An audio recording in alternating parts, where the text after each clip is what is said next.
Gil is Michael Jackson, and we are the Jacksons. Mm-hmm. This is the last tour that I'm going to be performing. Yeah, man, it's a character. Like, people think that this is who I am, and it's not. I can see it now. A hard coat, knock upon your front door. When your ass attack like cancer, burn your condo down. Let my pin drop, don't hear sound. And straight like that, we back. Now, the last time we was in the building, man, we had to go over the antics of a one Rashad McCants over there at the arena, no longer Gil's arena. You understand? That man professed his love for Underdog and the opportunity that they had given him.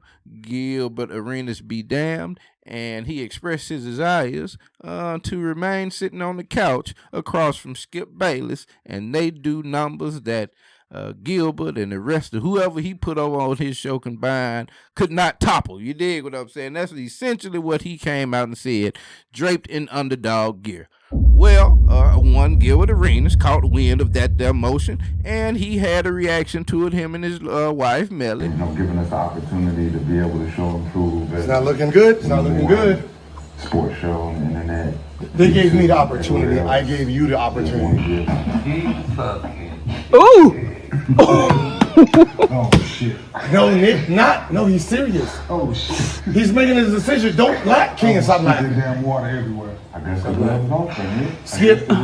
Stop laughing, Brandon. Stop laughing. Don't laugh. Don't laugh. He's serious. Before the show. Well, I talked about my love, LeBron. Damn. Okay. It's Glaze Wednesday. You said this. Okay. Thanks again. You know, obviously he's picked sides. So we already know where he's going. Oh my God, Fredo! Damn it! So you're not on my side. You're not with us. You was one of my best soldiers. Oh, damn it! baby, what you gonna do? And in watching it, I couldn't make hide nor hair what was going on. It was a lot of loud talking, foreign accents. Shout out Belly, my bad. I'm not being racist, done like that, but they were excited. You know, Gil's making the scene as always, Hollywood Gil. I couldn't really make out hide nor hair. I had to go to the real thing, found out what was happening, and it was appalling what we heard. Well, since then, of course, I guess doing a bit of crisis management, if you will, young Rashad McCants has made his way over to the TFU podcast, and he explains exactly what's going on with this situation. Gil is Michael Jackson, and we are the Jacksons. Mm-hmm. Michael's like, look, man, y'all cool, but I'm Mike. I can do this shit on my own, my nigga. I don't really need y'all. Okay. So it's kind of like if Joe Jackson is Underdog. Hey, listen, Joe. I'm gonna go do my own thing now. This is the last tour that I'm gonna be performing with you guys. Hope you have a good time. So, you know, you gotta let Mike do Mike, you know what I'm saying? So we don't know what's gonna happen, but you just know that it's been a hell of a fucking time doing what we do. No, sir. I'm not gonna let you off the hook that easily. Judging from the last time that we revisited some of your statements on this here show, we know, in fact, exactly what's going to happen. Or at least in your mind, what you would like to happen. And that is, you are very much so appreciative of the opportunity that Underdog gave you, not Gilbert Arenas, and for that fact, you have no problem with staying with the Underdog program and let it be you and Skip Bayless at the forefront as the ring leaders over there. You understand what I'm saying? That's what we heard from your mouth. And we saw Gilbert's reaction. Gilbert said, you win some, you lose some. Hey, let me remind you how this opportunity came upon you, sir. So I think we know what's going to happen, at least in your case. You dig what I'm saying? You may be saying, we don't know what Gil was going to do, you know, what people he going to put on the show. Well, we about know that you're not going to be one of them. I'm just saying. We're going to continue to do what we do. Regardless, I think this space just needs what we've brought to the table. Mm-hmm. I think we've become trendsetters with conversation, honesty, sound bites, the analytical prowess that we bring to the table. And I think just me being a contrarian and a villain and being able to bring in entertainment value, props, and all the different things, man, confidence and being the least accomplished on the couch, being able to talk my shit like I'm a fucking Hall of Famer is one of the things I lean into. But the one thing I want to address is that, man, it's a character. Like, people think that this is... Oh, my God, bro. You know, as always, I tell you all, when I catch these clips, man, you know, it only take me a couple seconds to know what I may have on my hands. So I'll just wait and watch to get a full reaction right along with you all. You dig what I'm saying? Now, I had already mentioned that, you know what I'm saying, Rashad is always the odd man out on the couch when it comes to these basketball conversations because he's the one that had the weakest career. You understand what I'm saying? And so, you know, he brings this contrarian, villain, you know, hot takey thing. And I don't know that, you know, it brings clicks. It's click worthy. It's clickbaity. But it's only so far that can go, man. It gets to a point to where when people can look at it and say, you know, this, like Kenyon called him out not too long ago about it. Like, man, you just disagree just to disagree. It's as if you think that that's what you're supposed to do. You come on here and no matter if it's a good take or a bad take, informed, ill-informed, you feel as though you have to do it because that's the stick you bring to the show. And shit like that can get irritating. You dig what I'm saying? But this man is about to go in to say that this is a character. Now, I called him Charles. I wonder if he saw my video. Last short film got about 3,000 and counting.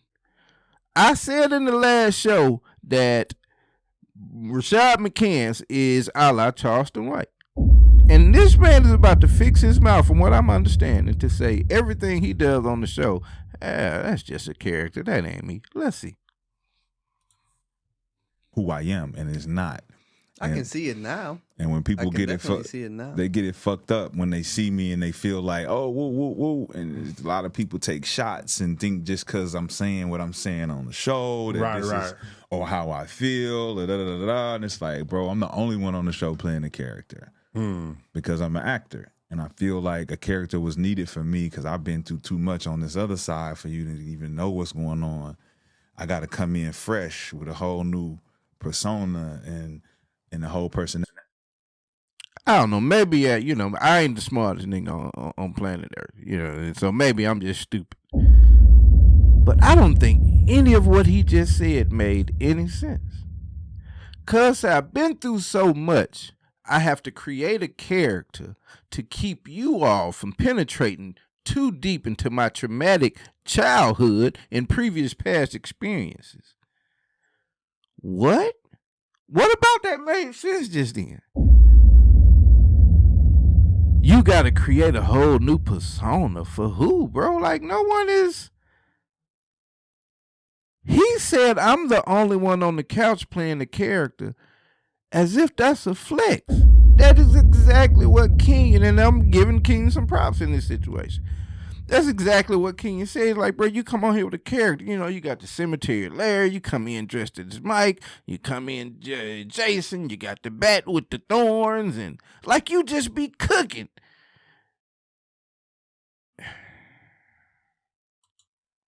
That don't clash with the things you read on Google, the things you think you know about what I got going on. So I think that was a fresh perspective for me to come in with a character and play the contrarian, push back against takes, do some hot shit, say some crazy shit, right? Have everybody up in arms saying, "Man, what the fuck you talking about? Man, this motherfucker be hating, man." I think that was important for entertainment, right? And I leaned in on it, and it worked for us for a long time. So I think at this point, it's like what the pivot is, you know, to keep the entertainment going and not beat the drum dry and try to keep the audience engaged from a sports perspective. I think that's where I'm moving more of analyzing the sports more than just being the let's yell and scream and talk crazy and let's talk hoop. I think let me give y'all a little bit of brotherly advice out here. You dig what I'm saying? Now, this man says he's an actor. I don't know if he's meaning in real life or this is another figment of his imagination. Maybe he's been in some Tubi movies or something like that. But unless you are a real life actor like Hollywood in movies getting paid for it, being an actor in any form of life for the most part, bro, is not going to be a flex. That's not going to work out well for you on the end. Now, you have to code switch. You have to, put on certain faces, pending the arrangement. You understand what I'm saying? The situation you're in the workplace, out in the public, making deals and shit like that. You dig what I'm saying? But you don't have to literally just act as someone that you're not out here. The type of person that is willing to do that, I said all the time, bro. I'm a content creator. I feel like my growth is steady, but I feel like it's slow. Could I go Hollywood and say some crazy shit to draw attention and all that? Yeah, bro, but there's some consequence to that. There's some payout to be had on the back end from that. You look at a person like Charleston White now that I compared him to, flopping all over the place. Nigga he be talking about himself in third person on Twitter trying to make it look like he got somebody else running his account. And look at all these clips from Charleston White would never be interviewed by Jesse Lee again. Like, nigga, you was posting these yourself, bro. But when you're so hungry for that fame, it's gonna be damn near impossible for you to let people into the insight that you don't have that kind of motion anymore. You dig what I'm saying? And Rashad, man, and his trying to compensate as far as being on that couch. For him trying to compensate for the NBA career that he didn't have, that's where he bringing all of these props. That's when he bring in being a contrarian. For the clicks, I think it was needed for the clicks. And it's like, bro, for me, it takes a particular type of person that would even delve into being that type of personality for clicks. Because at the end of the day, bro, you still getting paid a paycheck. It's not like those clicks are elevating you to the point and making people love you to the point that we ready to see a solo show with Rashad. You dig what I'm saying? Motherfuckers damn near don't want to see you on that show in that setting every day because of the. So it's like, man, the lack of self-awareness, man, or the ability to go Hollywood, or the wanting and the willingness to be a certain way, man, for this internet fame, bro, is just, it's damn near a disease out here these days. You know what I'm saying? All the rappers want to be streamers. I just saw Sauce Walker out here with the he on Ray J and with the Dean and AB stream, and just niggas be being loud out here. It's like as soon as you tell somebody about clip farming, bro, it's like they just lose their mind, bro. If you tell them, hey, if you say this string of words, you say it loud enough or something, a lot of people click on it, bro. It's like niggas lose their entire mind, man. And it's like, performing for that camera, man, I feel as though I'm subdued on camera, because it's like, what type of nigga do I look like when a camera come on, just get all outside my body? Like, y'all niggas tripping out here, bro. And Rashad has professed to doing that willingly. You dig what I'm saying? And he feels as though he created something legendary. And they had a good podcast, bro. I don't know if it's, I guess in terms of sports broadcast, yeah, you could say they had the best, but to the bar, there's a couple people that got them, but I don't know that that's Gilbertish right there. You know what I mean? Talking about the accolades and how much you bring to the table. The internet world is fickle, man. And especially when you teeter on the edge, when you're a personality that's love to be hated type of situation, type of cat. You don't have a long rope, man, as it pertains to getting cut off by the general public. And, with the way he came out, who knows what happened with those talks behind the scenes, man. But that last episode, how he just came out the blue randomly in the middle of talking about LeBron James, talking about how loyal he is to Underdog, and when Nick spoke up, he's like, "Oh well, look at that, boss. It's obvious what decision he made, who he's going with," and it was just a bad look. You know what I'm saying? But Rashad seems to be that, to think that he can, maintain the ship all by himself. Despite things not starting that way, you bring people around and they start to feel like they're bigger than the program. So we gonna see. But that was his response, man. And I thought it was worth bringing to you all. Gilbert Arenas' mic. They are the Jackson 5s. I'm not sure who Joe Jackson is. Maybe one of the Underdog people, but Young Mike Jackson has struck out solo. You understand what I'm saying? And so we'll see what the remaining squad members do with their life, how they pick up the pieces going on from here, man. But I thought that was interesting to bring to my people. And until I put something else together, man, it's been straight like that. I'm out. Look up in the sky, it's a bird, it's a plane. The Jack Travis, Lord Dungeon,